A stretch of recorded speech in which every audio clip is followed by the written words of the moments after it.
La Segunda Guerra Mundial.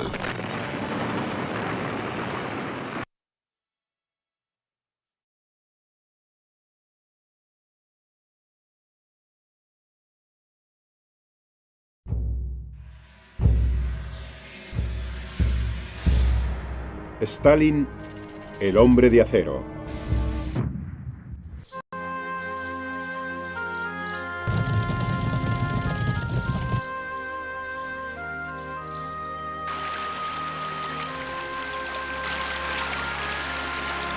Iosif, es decir, José Vissarionovich Zugashvili, nace el 21 de diciembre de 1879 en la ciudad de Gori, situada entre el Mar Negro y las montañas del Cáucaso, en la provincia de Georgia, incorporada al Imperio Ruso en 1801.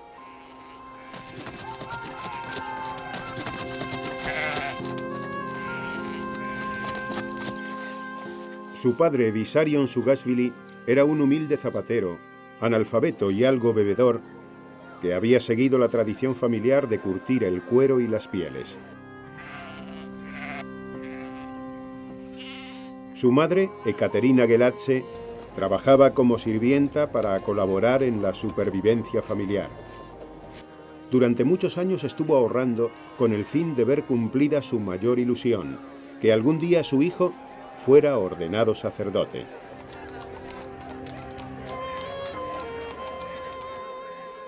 Finalizada su educación primaria en la escuela parroquial de Gori, Iosif ingresa a los 14 años en el internado del Seminario Ortodoxo de Tiflis.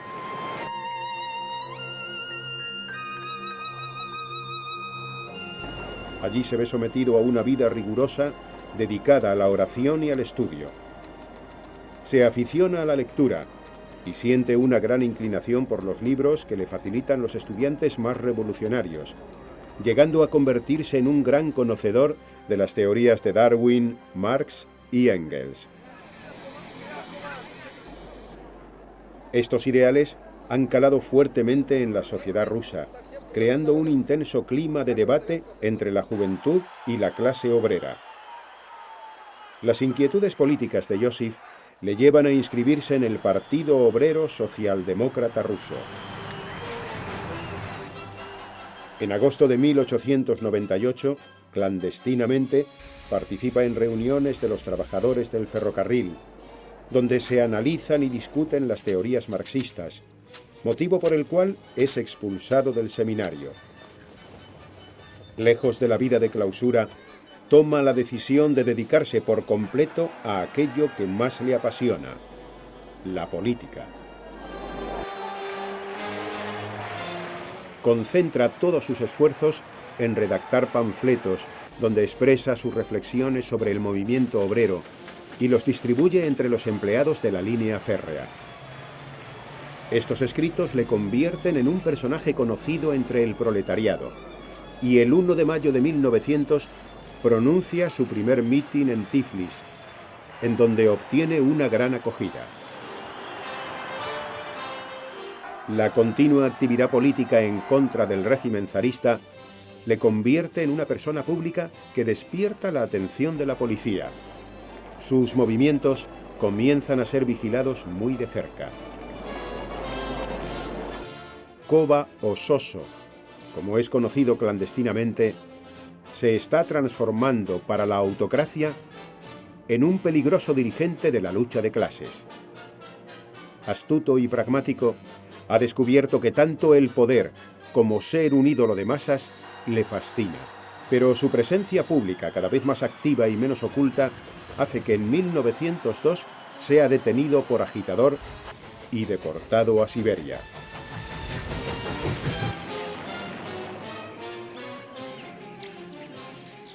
Con la ayuda de militantes de su partido consigue evadirse y regresar a Tiflis en 1904, año en el que contrae matrimonio con Ekaterina Svanidze. En 1907 muere su esposa y Iosif, persuadido por las ideas de Marx, se une al movimiento de Vladimir Lenin. Reorganiza las bases y estructura del partido, abandonando definitivamente las ideas socialdemócratas. Viaja por toda Rusia, aunque su residencia la establece en Bakú, desde donde utiliza toda su capacidad de convicción mediante innumerables artículos para poner a los bolcheviques en contra de los mencheviques, grupo más moderado dentro del partido. Esta intensa labor literaria a lo largo del tiempo, además de su intervención en la Revolución de 1905 y en las huelgas de Bakú de 1907, eleva la consideración de Iósif entre sus seguidores. Pero el aumento de su notoriedad política provoca que nuevamente sea detenido y enviado a una prisión de Siberia, de la que consigue evadirse en 1911. Y al año siguiente, Lenin le nombra miembro del Comité Central del partido. El puesto colma parte de sus ambiciones, aunque sus deseos más profundos son convertirse en un referente político entre los suyos. Gran admirador de Iván el Terrible y Pedro el Grande, pretende ser el ideólogo que determine los designios del partido. Como muestra de ello, escribe el libro El marxismo y las nacionalidades, en el que adopta definitivamente el seudónimo de Stalin, Acero. En uno de sus múltiples viajes, la policía consigue prenderlo en Petrogrado y vuelve a ser encarcelado en Siberia. Es allí donde vive el inicio de la Primera Guerra Mundial.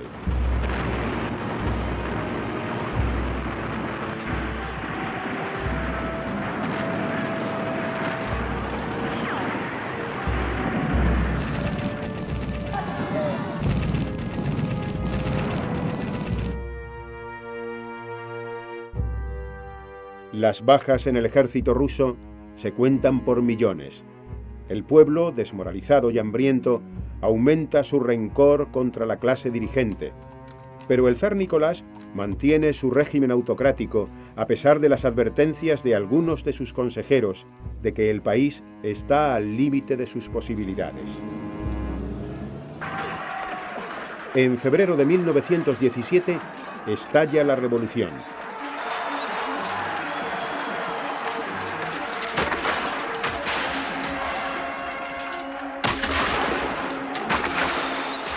La monarquía absolutista es abolida y millones de ciudadanos están convencidos de haber alcanzado, por fin, la libertad.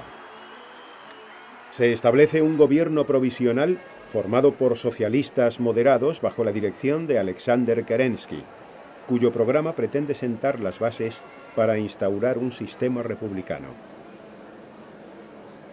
Stalin es liberado y se hace cargo del periódico Pravda, la publicación oficial del partido. Su habilidad para intrigar le lleva a formar parte del grupo más reservado de Lenin, que está planificando nuevas revueltas por todo el país con el fin de derrocar al gobierno provisional y hacerse con el control del Estado. Los socialistas apenas han tenido tiempo de poner en marcha las primeras medidas de su programa, y Kerensky necesita tiempo para sacar a Rusia de la guerra mundial. Lenin no da tregua y aprovecha la debilidad del nuevo ejecutivo para iniciar la revolución en octubre, que perfectamente planificada se extiende rápidamente por todos los pueblos y ciudades del país. En busca de la proyectada y utópica dictadura del proletariado, se unen desertores de las Fuerzas Armadas, campesinos y trabajadores que, desesperados y frustrados por tantos años de sufrimiento y escasez, entran en Petrogrado y toman el Palacio de Invierno, cuartel general del gobierno. Durante la lucha, Stalin permanece cauteloso en la retaguardia. La revuelta de los bolcheviques triunfa en toda Rusia, y los nuevos mandatarios envían a Trotsky a pactar con los alemanes la salida de sus tropas de la Primera Guerra Mundial. Pero la ebullición política recorre el país y pronto se desencadena una guerra civil. La contrarrevolución, a cargo del Ejército Blanco compuesto por conservadores, liberales y socialdemócratas, con el apoyo de Inglaterra y Francia, emprende sus hostilidades para acabar con el Ejército Rojo, que aglutina a todos aquellos que apoyan a Lenin.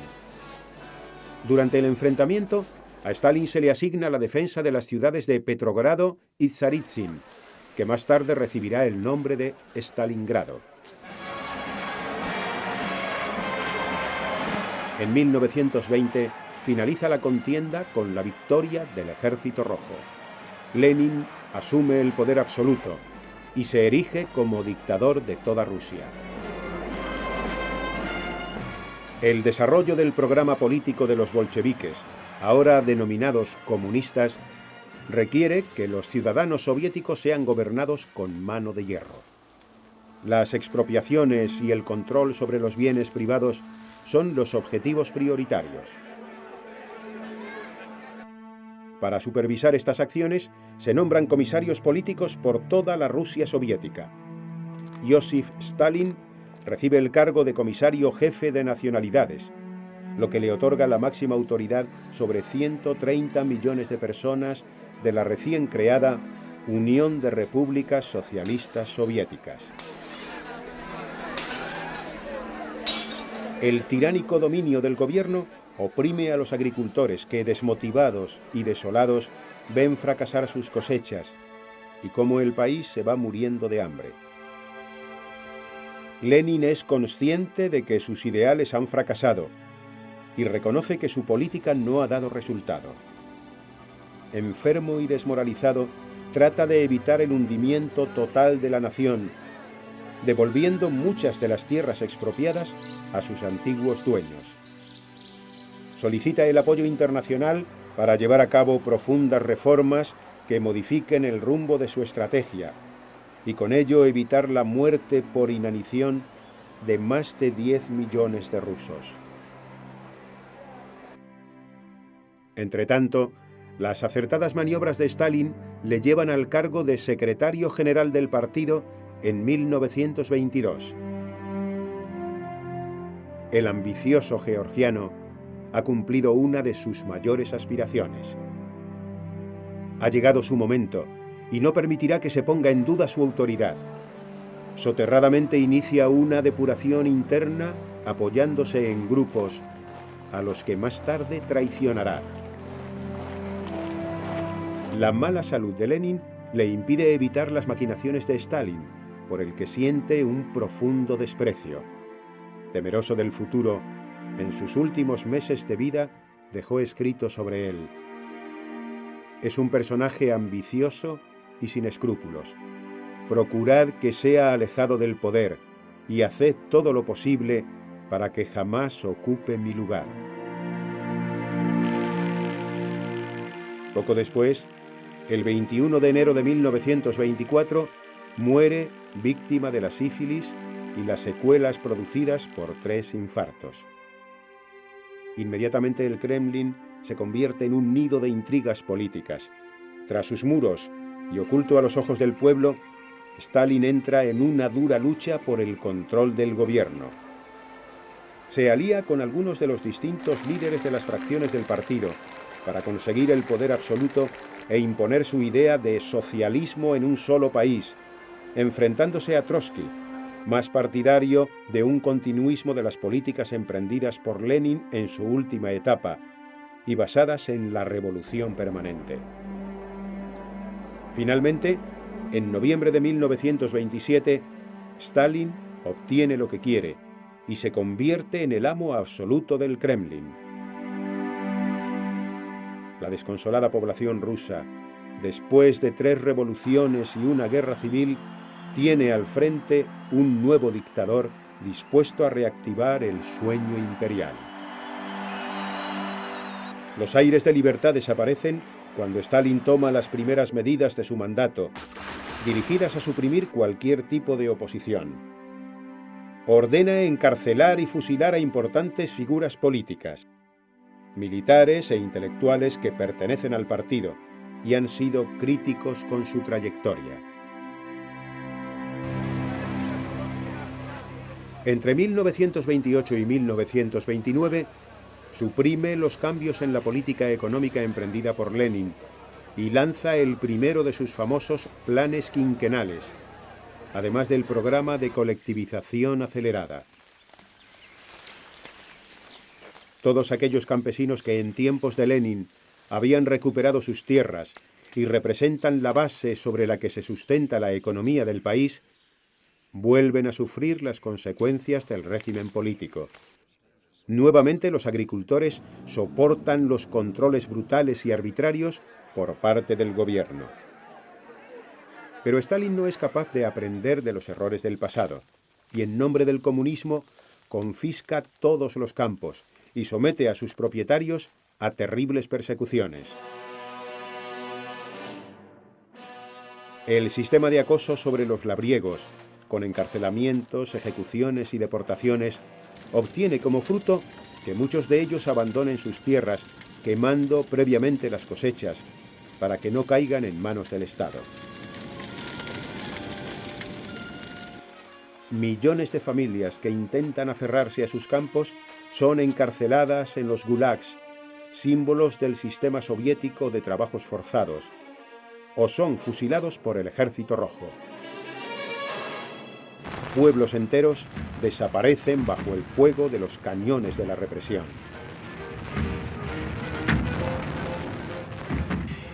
El nuevo zar rojo ha obtenido con su política un incremento de la miseria y la hambruna. En 2 años, 5 millones de rusos perecen de inanición. Stalin, como siempre, permanece en la sombra. Hace escasas apariciones en público, asumiendo el papel de líder benevolente que lucha por sacar a la nación de su atraso económico.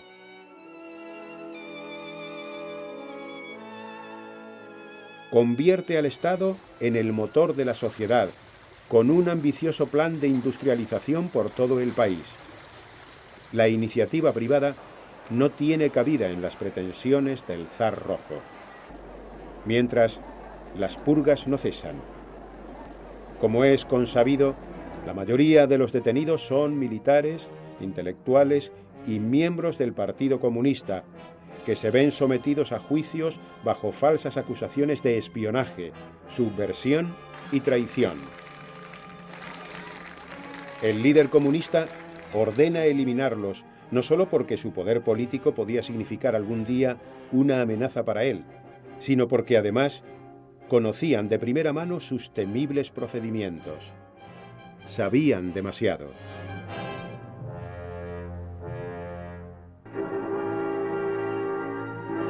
En 1933, el gobierno soviético es aceptado por la mayoría de los principales países del mundo. Por fin, los comunistas obtenían el reconocimiento de los Estados Unidos, bajo la presidencia de Franklin Roosevelt. En su aprobación, el presidente norteamericano recuerda que durante años no han existido relaciones diplomáticas entre los Estados Unidos y Rusia, y deja patente su esperanza de que en un futuro los dos países luchen por fortalecer los propósitos pacifistas del mundo civilizado. La ratificación de los Estados Unidos da prestigio mundial a Stalin. Este considera que sus métodos absolutistas no han sido tenidos en cuenta e interpreta las palabras de Roosevelt como un aval a su permanencia en el gobierno. Poco más tarde, la Unión Soviética inicia la apertura de una política comercial con los países occidentales, muy necesaria para tratar de erradicar la pobreza y el hambre en toda la nación.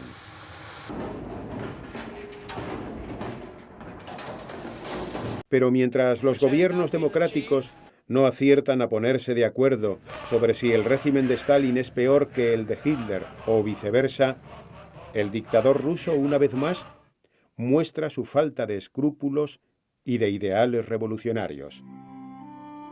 Firma un pacto con Hitler que le hace cómplice del desastre polaco.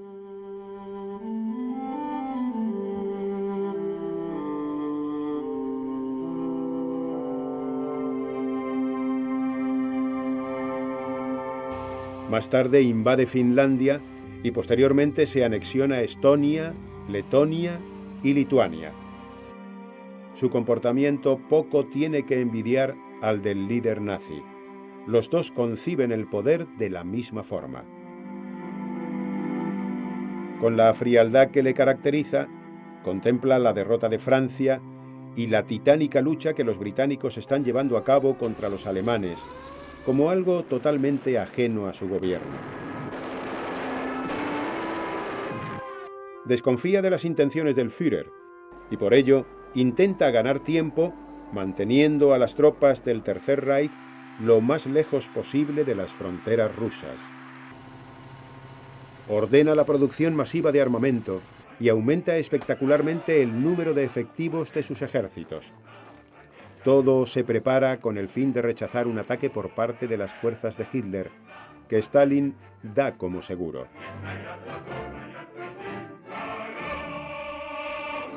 Aun cuando no es un personaje predilecto de Churchill, este, en un gesto de solidaridad, le había estado comunicando la información obtenida por sus servicios secretos relativa a que desde el verano de 1940 el Führer venía planificando la ocupación del territorio soviético. El líder nazi, con la ayuda de von Paulus, el 18 de diciembre de 1940 tenía finalizadas las líneas estratégicas del ataque sobre Rusia, que quedaron reflejadas en su directiva número 21, de máximo secreto, titulada Operación Barbarossa. Hitler pretende que la invasión de Rusia sea una campaña corta. Para ello, tiene previsto que 3 potentes ejércitos junto a la Luftwaffe se encarguen de destruir rápidamente los puntos más sensibles de las Fuerzas Armadas soviéticas. Está tan convencido de que su plan tendrá un rotundo éxito que comenta a su Estado Mayor: con solo una patada en la puerta, destruiré la podrida estructura bolchevique.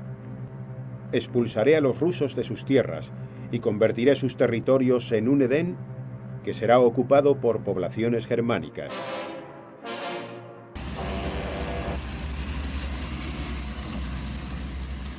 (1941)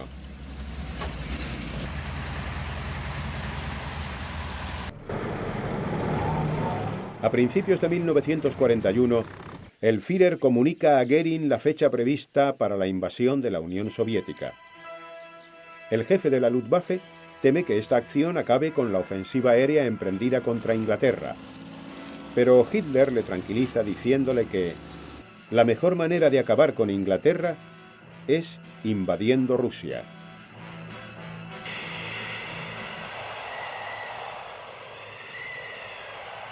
La invasión de la Unión Soviética. Frente Oriental, junio. Para el líder nazi, Moscú no es un objetivo prioritario. Es solo un nombre. Los bolcheviques se encuentran en Leningrado y Stalingrado. Y advierte además a sus generales que la guerra contra Rusia es principalmente ideológica y de razas, por lo que todos deben ser aniquilados como ratas. Por ello, su estrategia contempla que tras el paso del ejército, los cuerpos de las SS y la Gestapo deberán realizar las operaciones de limpieza con toda libertad. A fin de que éstas se lleven a cabo sin interferencias de otras fuerzas, piensa nombrar al lunático Alfred Rosenberg ministro de los territorios del Este. La soberbia de Hitler no tiene límites. Se considera superior a Napoleón. A él no le vencerá ni la naturaleza ni la distancia. Cuenta con la velocidad de la Wehrmacht en tierra y de la Luftwaffe en el aire, por lo que todo aquello que pudo ocurrir en épocas anteriores no tiene parangón con su Tercer Reich.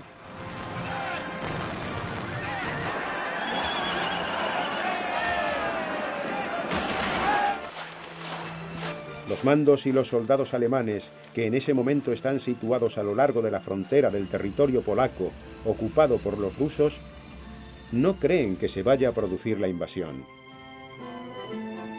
Estamos aquí por otros motivos. Los rusos son nuestros aliados. Con ellos nos hemos repartido esta tierra y además nos proporcionan trigo y petróleo, comentan entre ellos. Entretanto, Stalin descansa en su casa del Mar Negro, revisando cuidadosamente los informes que había estado recibiendo de Churchill desde el pasado otoño, advirtiéndole de las intenciones de Hitler. A primeras horas de la mañana del 22 de junio de 1941, en Berlín, un deprimido Goebbels, que no era partidario de esta aventura, lee a través de la radio la proclama del Führer, donde anuncia que durante la madrugada se había producido la invasión del territorio soviético.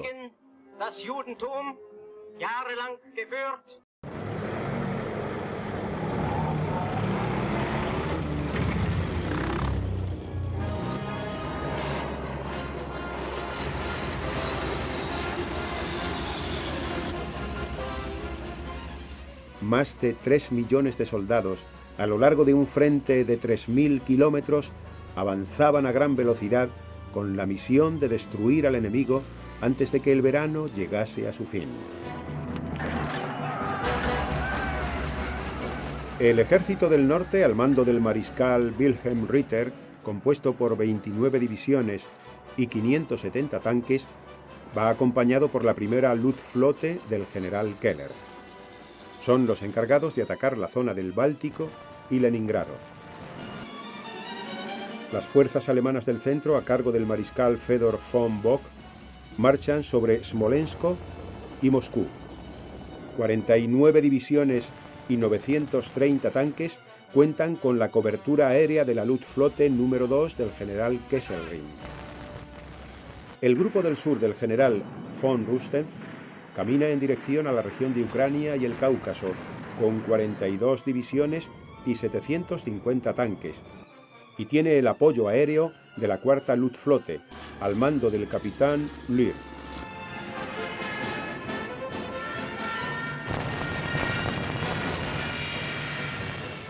Durante las primeras horas del ataque, la aviación nazi destruye más de 60 aeródromos rusos y miles de aviones que estaban en tierra. El conjunto de las tropas del Tercer Reich ha utilizado nuevamente el sistema de Blitzkrieg, sorprendiendo a las fuerzas soviéticas. El Estado Mayor alemán no tiene dudas de la superioridad militar de sus ejércitos y da por hecho que muy pronto se producirá el derrumbamiento de los rusos. Para Hitler y el OKW, es importante el impacto psicológico que la ofensiva pueda tener sobre la población, y eligen como acción paralela a la invasión las ciudades de Minsk, Rovno, Odessa, Kaunas y Sebastopol para que sean fuertemente bombardeadas por la aviación.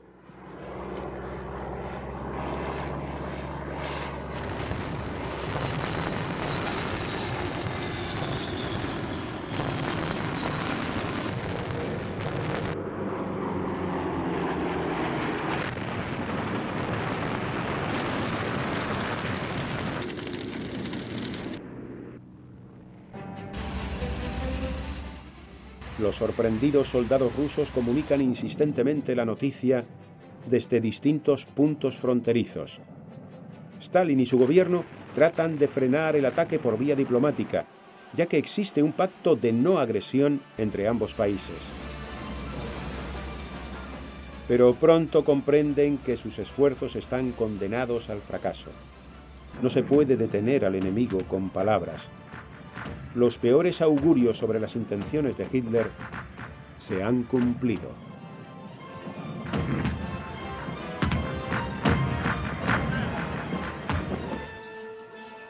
Semión Timoshenko, comisario para la defensa, se reúne urgentemente con el Estado Mayor para preparar las estrategias de salvaguardia.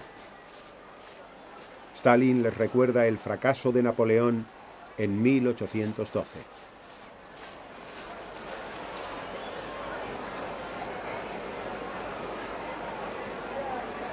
El grueso de las fuerzas soviéticas ha quedado dividido en 5 frentes. El del norte, al mando del general Popov. El del noroeste, a cargo del general Kuznetsov. El del oeste, a las órdenes del general Pavlov. El frente del sudoeste, del general Kirponos. Y el del sur, bajo la autoridad del general Tirulenjev. Los soviéticos han puesto en pie de guerra a más de 12 millones de hombres, al ordenar que el pueblo debe luchar junto a su ejército contra las fuerzas invasoras. Pero la enorme capacidad de destrucción de la Luftwaffe y de la Wehrmacht hace que los alemanes penetren sin apenas resistencia en sus avances por el norte y por el centro, donde los campesinos polacos les reciben inocentemente como liberadores de la tiranía rusa.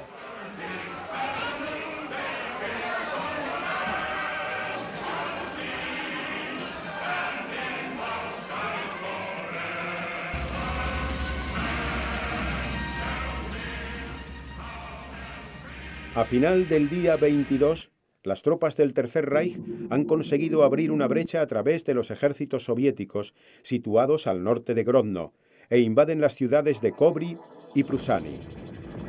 Sin embargo, en el sur, los soldados de Rundstedt han visto frenado su avance debido a la fuerte oposición rusa. Stalin ha situado un mayor número de efectivos en territorio ucraniano para bloquear el camino de las tropas alemanas hacia Kiev.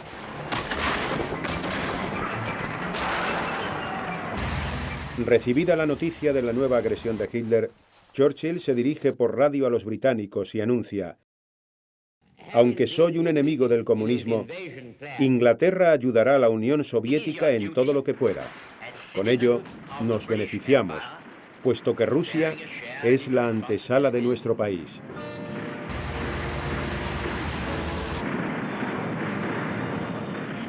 Roosevelt igualmente habla al pueblo norteamericano.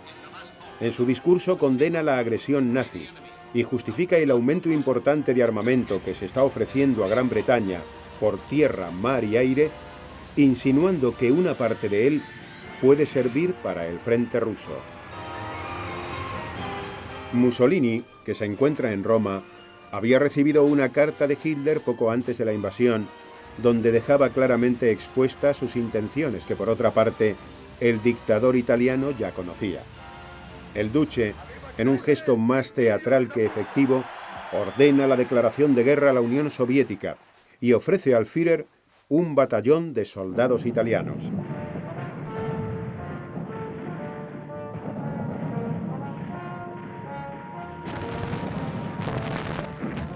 El día 26, las tropas del mariscal Fedor inician el asedio a la fortaleza de Brest-Litovsk.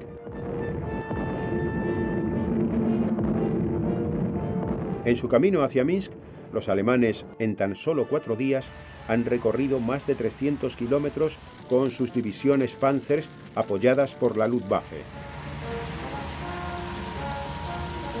En Bielorrusia, destrozan al ejército rojo en las ciudades de Bialystok, Novogrudok y Volkovisk.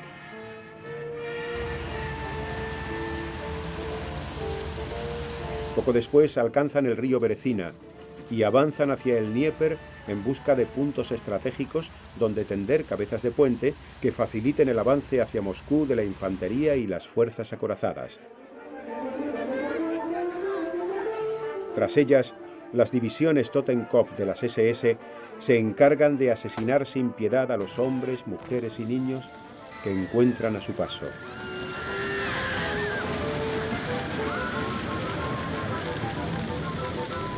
Los ejércitos del sur, con sus tanques anfibios, franquean el río Bug y tienden pasos para los batallones de infantería que se adentran en territorio soviético.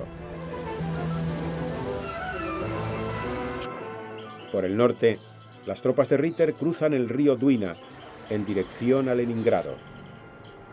El gobierno finlandés, aprovechando la situación, declara la guerra a la Unión Soviética y manda a su ejército contra los soldados rusos que ocupan una parte de su territorio.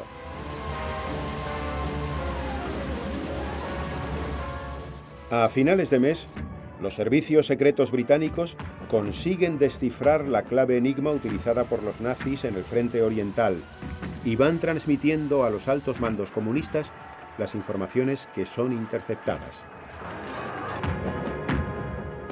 Dominar los movimientos de las tropas alemanas les proporciona a los rusos un respiro, aunque la falta de recursos les impide frenar su avance.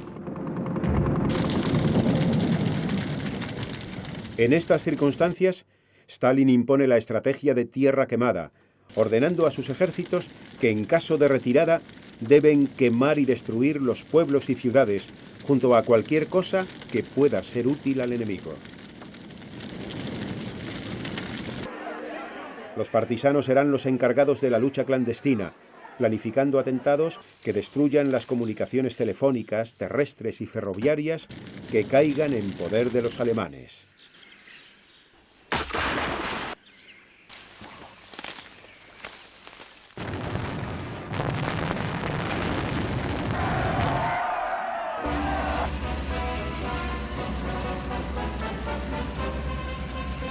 Julio.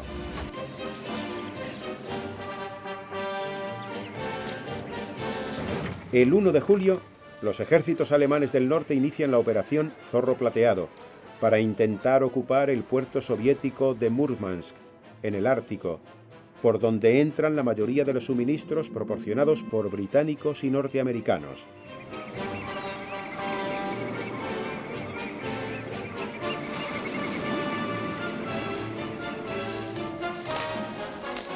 Grupos de partisanos junto a soldados del Ejército Rojo logran frustrar las pretensiones nazis y mantienen abierta la línea de abastecimiento que resulta tan necesaria para las tropas soviéticas.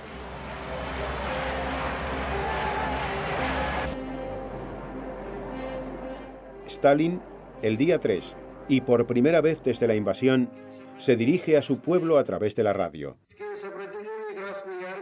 Utiliza en distintas ocasiones los términos hermanos, amigos y la gran madre Rusia, aunque al final sus palabras resumen muy bien su voluntad. Nuestro pueblo corre un grave peligro. Tenemos la obligación de defenderlo con nuestra vida. Aquellos que no lo hagan serán acusados de traición y juzgados por los tribunales militares.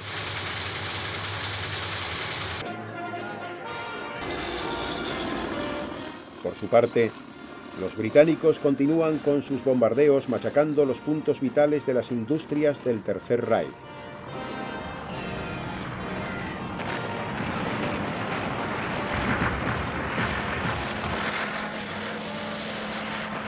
Churchill. El día 8, las tropas nazis que marchan hacia Leningrado entran en Pskov. El general Korbokov, que se encuentra al frente de los regimientos soviéticos en la zona, no consigue frenar el avance de los soldados enemigos y se ve obligado a retroceder. Stalin le acusa de traición y ordena su fusilamiento inmediato. 2 días más tarde, los ejércitos del Reich, situados en el sur, al mando de von Rundstedt, atraviesan la línea Stalin y sus divisiones Panzer llegan a tan solo 14 kilómetros de Kiev, donde las tropas rojas permanecen fuertemente atrincheradas.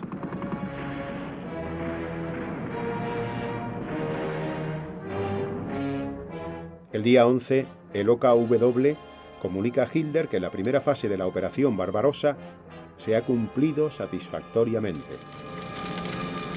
Han sido capturados 330.000 soldados prisioneros, 2.000 piezas de artillería y 3.000 tanques del ejército de Stalin. El Führer está convencido de que se acerca la victoria final y eufórico comenta a los más cercanos: Crimea será la costa azul de los alemanes.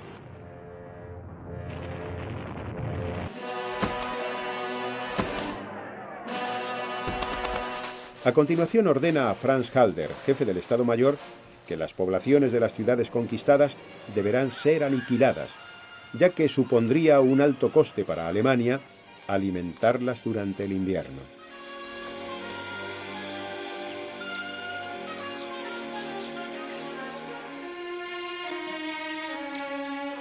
El 12 de julio, la Luftwaffe inicia los bombardeos sobre Moscú.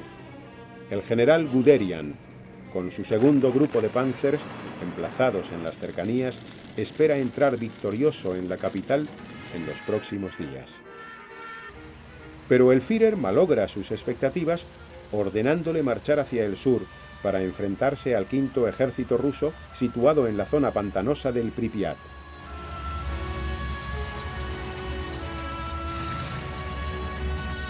Más tarde se suma a las fuerzas que efectúan una operación de pinza sobre Kiev. En el norte, las fuerzas del mariscal Ritter se encuentran detenidas al sur de Leningrado junto al lago Ilmen, preparando el asalto definitivo a la ciudad. En su interior, los soldados rojos y grupos de voluntarios esperan atrincherados el ataque alemán.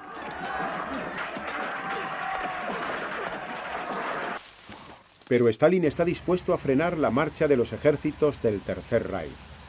Mientras estos reorganizan sus posiciones, la artillería soviética se ve reforzada con los nuevos lanzacohetes Katyusha, y las defensas de Moscú y Leningrado son fortalecidas con grandes contingentes de soldados.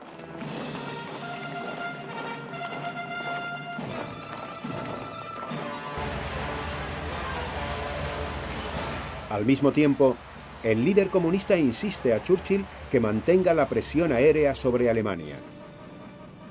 Como respuesta, el día 14 los aviones británicos bombardean intensamente las ciudades de Hannover, Hamburgo, Frankfurt, Mannheim y la capital, Berlín.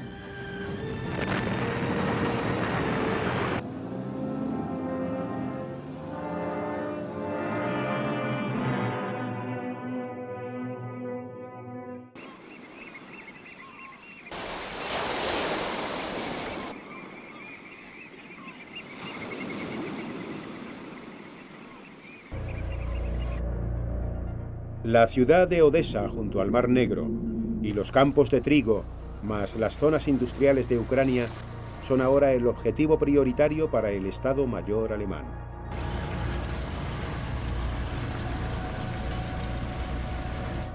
Hitler está convencido de que a la Unión Soviética le quedan pocos días de existencia y comunica a Alfred Rosenberg: si los rusos, una vez vencidos, pretenden mantener una guerra de partisanos, será la excusa ante el mundo que justifique la exterminación de todos ellos.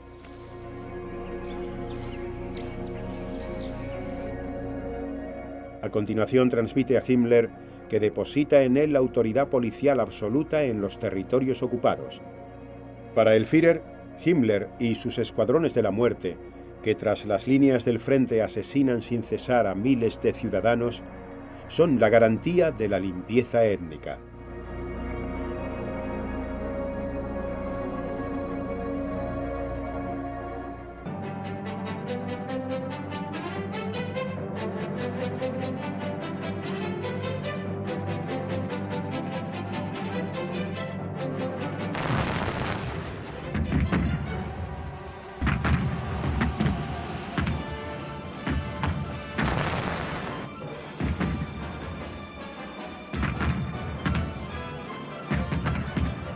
El día 23, después de recibir innumerables impactos de los obuses Karl, que pesaban más de 2 toneladas cada uno, y de soportar un mes de asedio, la heroica guarnición de Brest-Litovsk cae en manos del ejército alemán.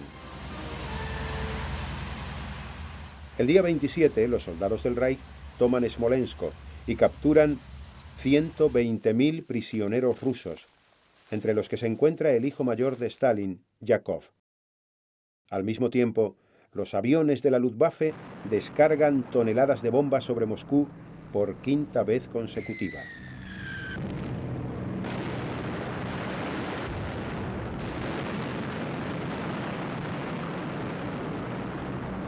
Para los soviéticos la situación está alcanzando el punto de no retorno. Stalin siente cercana la derrota y confiesa a Molotov: vamos a perder todo lo conseguido por Lenin y la revolución. Desmoralizado y acobardado, culpa del desastre a algunos de los oficiales que están al frente de las tropas y ordena una nueva purga en la que son fusilados, entre otros, los generales Oavlov, Klimosiv, Korovkov y Piadisev. El general von Waldau, miembro del Estado Mayor alemán, comenta ante sus correligionarios que el triunfo proclamado por el Führer sobre las hordas eslavas estaba claro. A finales de julio se habían capturado más de 800.000 prisioneros y arrebatado o destruido casi 12.000 tanques soviéticos. ¿Qué podía hacer un ejército en esas circunstancias?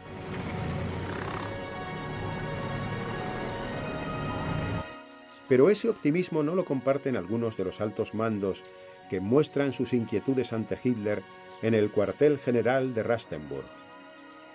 Los soviéticos saben retirarse y reagruparse con el tiempo justo para realizar contraofensivas inesperadas, lo que hace imposible su aniquilación y además genera frustración entre los soldados y mandos alemanes. El líder nazi cree que la solución está en que sus aliados japoneses ataquen Rusia por el este y abran un nuevo frente que provoque la división de los ejércitos rusos.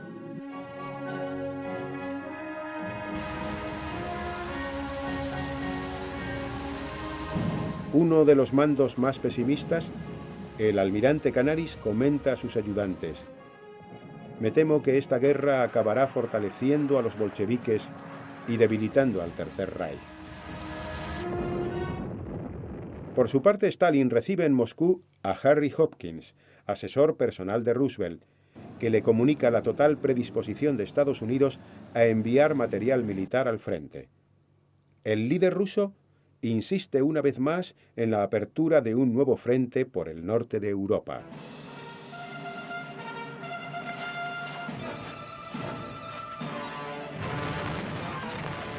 Agosto.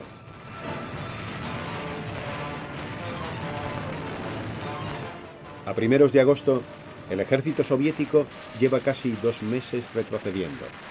Sin embargo, sus continuos contraataques, junto al aumento constante de combatientes, está ralentizando el avance alemán.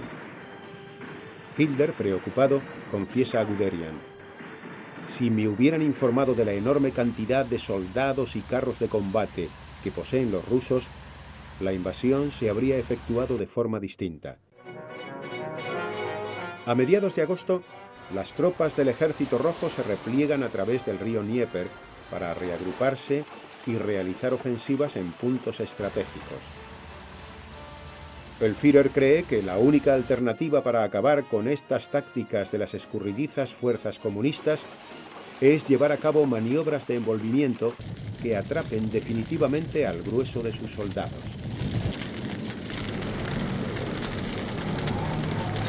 Entretanto, Churchill y Roosevelt se entrevistan frente a las costas de Terranova y deciden aumentar considerablemente la ayuda al frente soviético sin poner reparos a la actitud del dictador ruso, que sigue obsesionado con el comportamiento de algunos mandos de su ejército. En sus paranoias, les culpa de estar dando facilidades al enemigo y ordena que sean fusilados bajo la acusación de poco patriotas.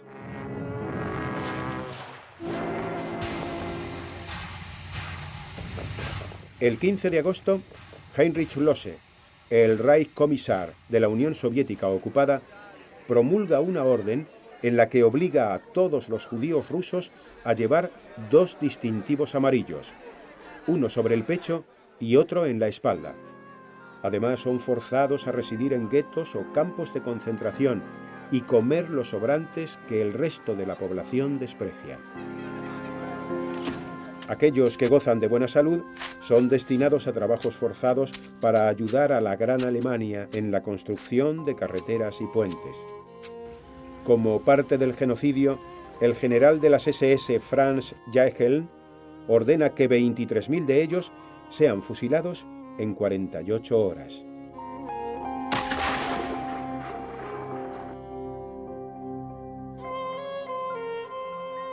Churchill, una vez más, denuncia la crueldad del régimen de Hitler. Los cuerpos de represión nazis están asesinando a sangre fría a cientos de miles de rusos. Desde que Europa fue invadida por los mongoles, jamás habíamos visto tal brutalidad y desprecio por la vida humana.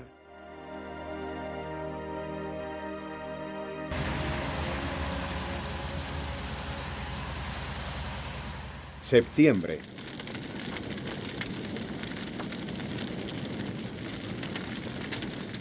Las fuerzas finlandesas, una vez reconquistado el terreno ocupado por los rusos en 1939, se detienen en Terioki, sin intención de continuar el avance. En el norte soviético, Leningrado permanece siendo una ciudad cercada, asediada e incomunicada. A primeros de mes, los alemanes toman Ga y cortan las vías del ferrocarril que comunican la ciudad de Lenin con el resto del país. Solo se puede entrar o salir a través del lago Ladoga.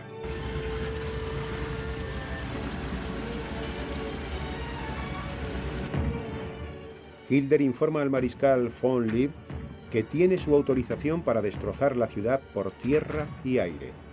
Poco más tarde, la Luftwaffe arroja 6.000 bombas incendiarias sobre ella.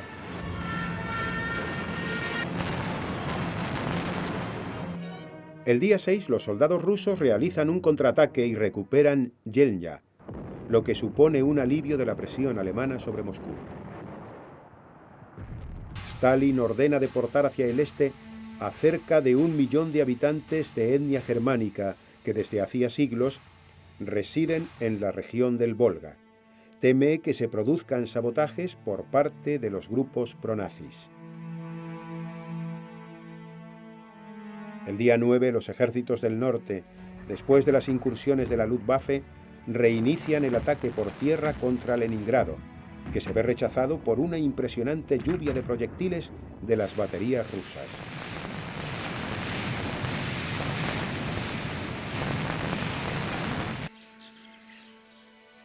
El impaciente Hitler tiene prisa por tomar las principales ciudades soviéticas antes de que llegue el invierno, pero la resistencia de los comunistas no se lo está poniendo fácil.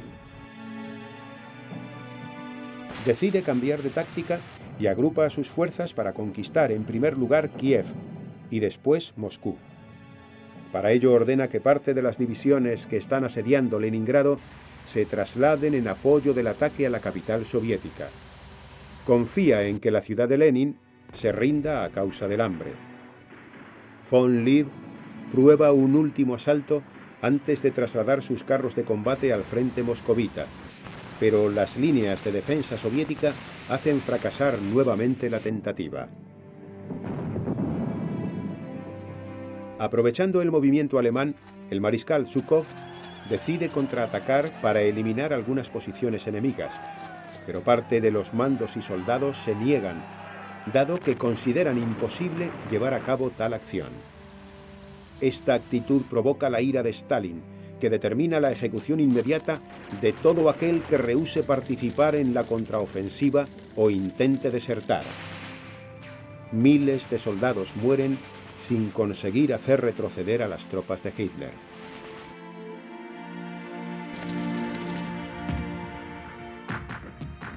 Al estar sometido durante varias semanas a un fuerte fuego de artillería del ejército nazi y reconociendo que miles de sus hombres estaban perdiendo la vida, el 11 de septiembre el mariscal Budyeni solicita permiso para retirarse de Kiev. El dictador ruso contesta: dejen de buscar excusas y resistan hasta el final. El mariscal Timoshenko apoya el repliegue y pide a Stalin que reflexione sobre su decisión, pero este se niega a cambiar de opinión.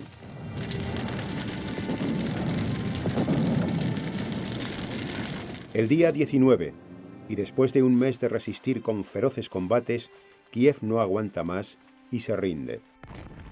Los alemanes hacen prisioneros a más de 500.000 de soldados rusos, en tanto que los grupos de limpieza de las SS asesinan a miles de sus habitantes. La tozudez y menosprecio por la vida humana de Stalin ha provocado el derrumbamiento de los ejércitos del frente suroccidental y con ello la posibilidad de que toda Ucrania caiga en manos de las divisiones de Panzers de von Manstein que ahora marchan hacia Rostov. Pero si fuera necesario, el líder soviético está dispuesto a sacrificar a toda la población de su país. El día 25 recibe la confirmación de que Japón no actuará contra Rusia y ordena el traslado de la mitad de los efectivos situados en la frontera este a las líneas de defensa en Moscú. El general Zhukov abandona Leningrado y asume el mando de las tropas situadas en la capital rusa, que se ve reforzada además con los nuevos y potentes carros de combate T-34.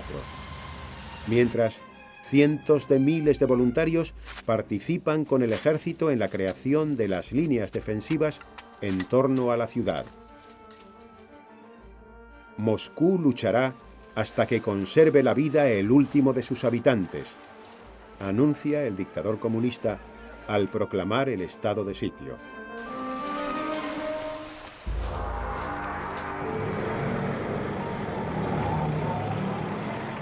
El 30 de septiembre, los ejércitos del Reich inician la Operación Tifón, proyectada para tomar la capital moscovita.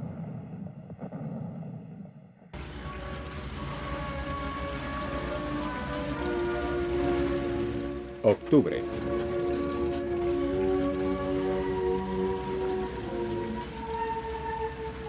Las fuertes lluvias de los primeros días de octubre sirven como freno al avance alemán, aunque el segundo grupo de Panzers consigue tomar las ciudades de Vyazma y Briansk, atrapando a 600.000 soldados rojos y 1.500 de sus tanques. Pero las grandes dificultades que impone la meteorología hacen que el día 8 se detenga temporalmente la Operación Tifón. La victoria antes de que finalizara el verano que prometía Hitler a su Estado Mayor no se había cumplido. El general Invierno está ocasionando estragos entre las tropas y el armamento alemán. El frío y la falta de habituallamientos han logrado que cunda un fuerte sentimiento de fracaso entre los soldados del Reich, al igual que está sucediendo entre la población de Alemania, afectada por los 87.000 hombres que han perdido la vida desde el inicio de la invasión. El paréntesis invernal está siendo aprovechado por británicos y norteamericanos para enviar al frente soviético miles de aviones y carros de combate, junto a un cuantioso número de ametralladoras, ropa, munición, combustible y medicinas. El día 16, los alemanes ocupan Odessa y entran en Kharkov, la cuarta ciudad más grande del país.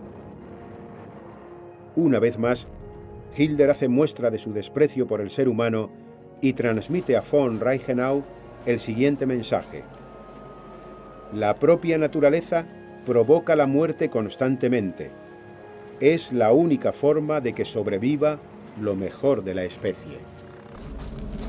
Con ello estaba solicitando que no pusiera reparos a la labor de las SS.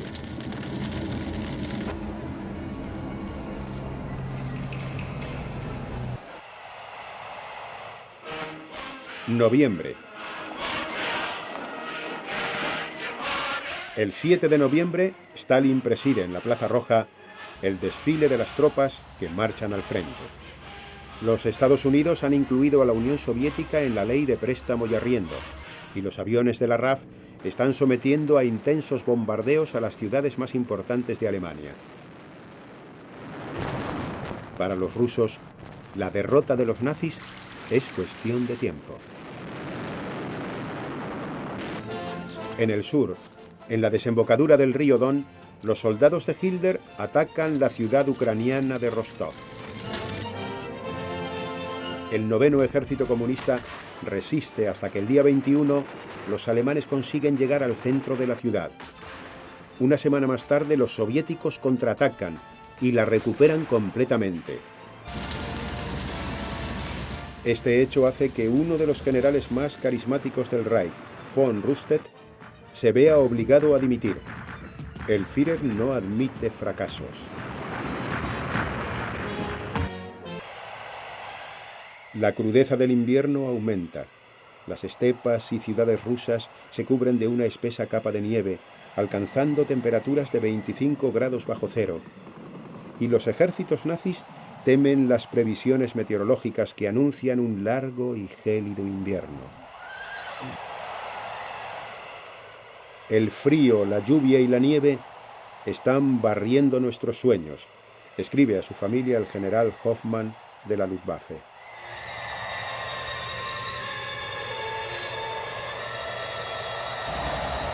A finales de noviembre y a tan solo 25 kilómetros de Moscú, las tropas del Reich frenan su marcha. Su armamento está congelado y solo dispara ocasionalmente. A ello se le suma el miedo de los soldados a quedarse dormidos por el cansancio en las guardias y morir helados.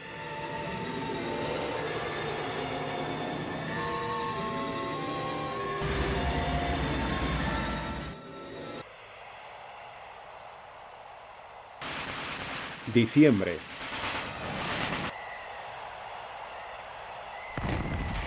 El mariscal von Brauchitsch, comandante en jefe de los ejércitos alemanes, debido a la tensión soportada en el frente, sufre un ataque al corazón.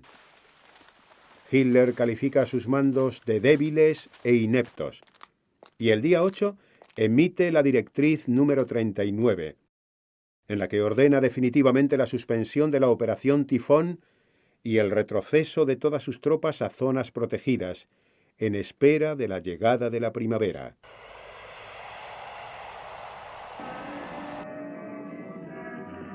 ...1942... enero.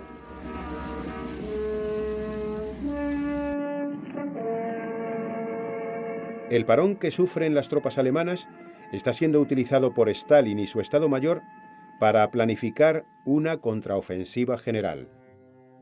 A pesar de las aportaciones de los aliados y la continua producción de armamento que se viene fabricando en las industrias que han sido trasladadas a Siberia, los recursos con los que se cuenta son más bien escasos.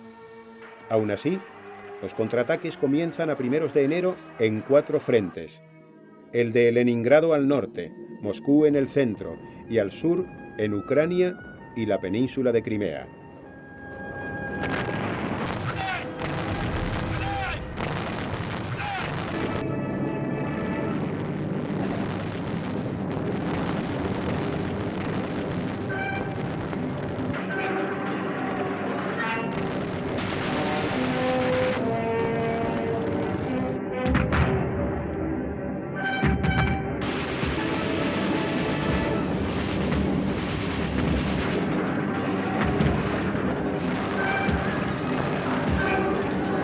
El Ejército Rojo hace retroceder a las fuerzas alemanas en algunas zonas del frente, causándoles miles de bajas y logrando confiscar tanques, municiones y armamento de todo tipo. Hitler se niega a perder el terreno conquistado y fuerza a sus generales a mantener las posiciones, ordenándoles que reorganicen sus tropas y establezcan zonas defensivas que detengan los ataques rusos.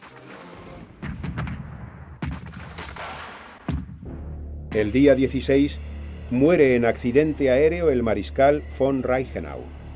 El Führer le sustituye por el también mariscal Fedor von Bock. Al mismo tiempo releva al mariscal Wilhelm von Lieb, jefe de los ejércitos del norte, al que culpa de la situación actual. El extenso frente oriental no avanza y Hitler se irrita cuando alguien compara la situación con la vivida por los ejércitos de Napoleón. Para el líder nazi, toda la responsabilidad corresponde a sus oficiales que no han sabido interpretar sus órdenes. Cesa a más de 30 de ellos en sus cargos, alegando que estos oficiales de carrera conocen muy bien la teoría, pero nada de la práctica. Entretanto, los diversos contraataques soviéticos no cesan en los frentes. El 27 de enero el mariscal Timoshenko cruza el río Donetsk, haciendo retroceder a los ejércitos nazis que se atrincheran en posiciones defensivas. En el norte, la sitiada Leningrado continúa resistiendo los incesantes bombardeos de la Luftwaffe. A pesar de haber sido evacuados más de 500.000 de sus habitantes, miles de personas están muriendo de hambre y enfermedades por la falta de suministros.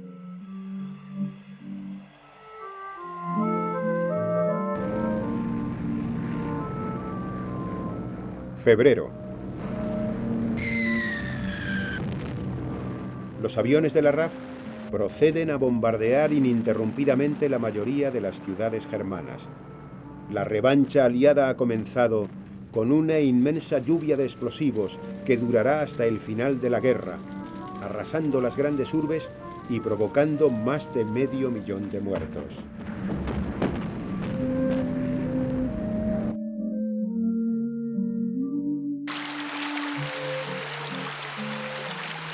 Mayo.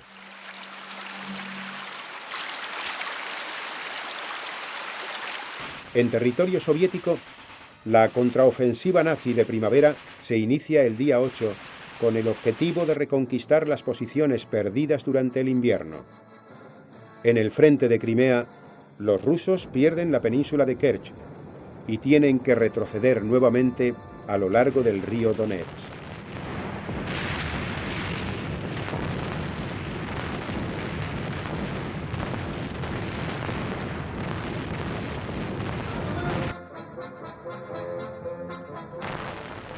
Junio. Sebastopol resiste a los bombardeos de la artillería alemana, que incluye al cañón Dora, el mayor del mundo. Mientras, en Checoslovaquia, el sádico Reinhard Heydrich, que ejercía las labores de gobernador, es asesinado por un comando checo en una operación planificada por los servicios secretos británicos. Uno de los mayores asesinos del Tercer Reich ha muerto. Su única aportación a la humanidad ha sido dejar una inmensa huella de dolor en millones de personas de toda Europa.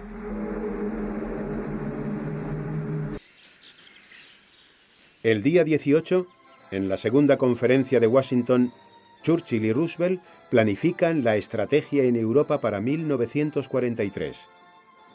El segundo frente que desea Stalin no será posible, ya que el británico ha convencido al presidente norteamericano de que es más conveniente una invasión aliada por el norte de África. Los soviéticos deberán continuar solos resistiendo la embestida alemana, que ahora tiene como uno de sus objetivos Stalingrado.